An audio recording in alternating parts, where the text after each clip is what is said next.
Hello everybody, Wave 3 News Meteorologist Ryan Hoke here with a Sunday morning edition of the Hokey video blog. Yeah, we're starting out pretty calm this morning. Had a few flooding storms out in eastern Kentucky, a few of those out to our west as well near St. Louis. We're stuck in the middle, and that's good news because we do need a break from the weather, don't we?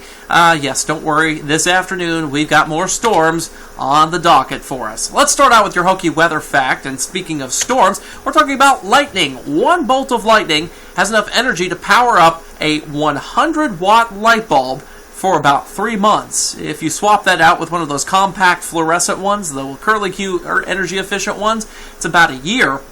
And if you've got an LED light bulb that's equivalent 100 watts, it's probably a whole lot longer than that. That's how much energy a bolt of lightning has. Isn't that amazing? Think about that the next time you see a thunderstorm, and I promise it'll make it a whole lot more interesting. All right, Kentucky One Health SkyTrack network of cameras from Jeffersonville showing us kind of a hazy look. We've got those upper-level clouds above our heads right now. Those are being caused by the blow-off from the anvil shield of some of those storms off to our west. You're seeing some of the rain trying to intrude into some of our western counties, but it just isn't happening. Our air here is just not conducive for that. But there's the line of storms. It is dying off over the St. Louis area. Got a little redevelopment over Columbia, Missouri. I don't think this is going to be what causes any problems for us today. In fact, we'll stay dry throughout the morning.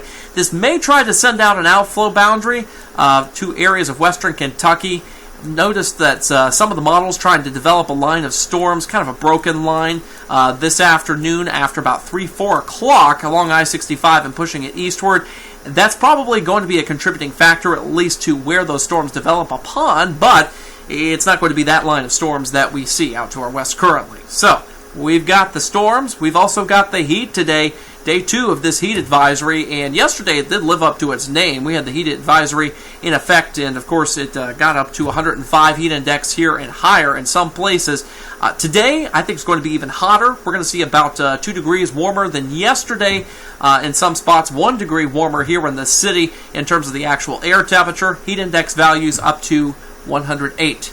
Hydrate early, hydrate often. We've been saying that, and we're going to keep saying it because we don't want folks passing out of heat exhaustion and heat stroke at Forecastle and the Bats game this afternoon, or whatever outdoor activity you may have planned. We're already up to 80 here in the city, surrounding areas and suburbs in the 70s at this point. If you are heading out to Forecastle, we will be seeing that storm chance by at least 2 to 3 o'clock this afternoon. That's when it'll bump up to 40%. Stays at 40% through 6 o'clock this evening. It does die down, though, after about 8 or 9 o'clock. So the late night shows at Forecastle should be all right.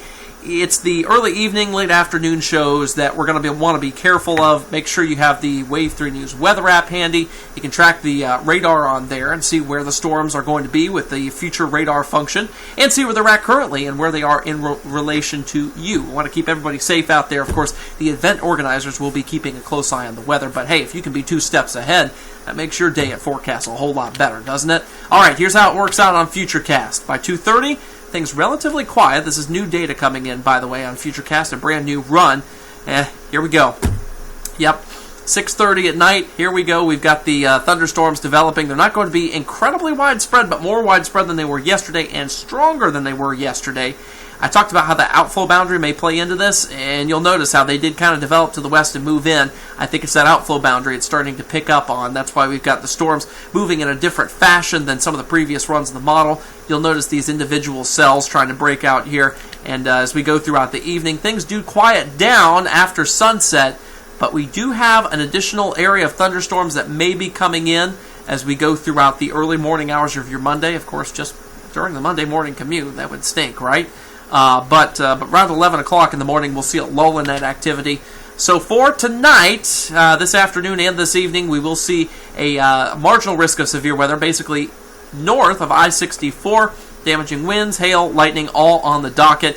This is not going to be a huge deal, but it's something that we'll watch throughout the afternoon. Tomorrow will be a bigger deal, though, on your Monday. Notice how we do have these isolated to scattered storms developing in the afternoon. Temperatures already at 90 by 3:30.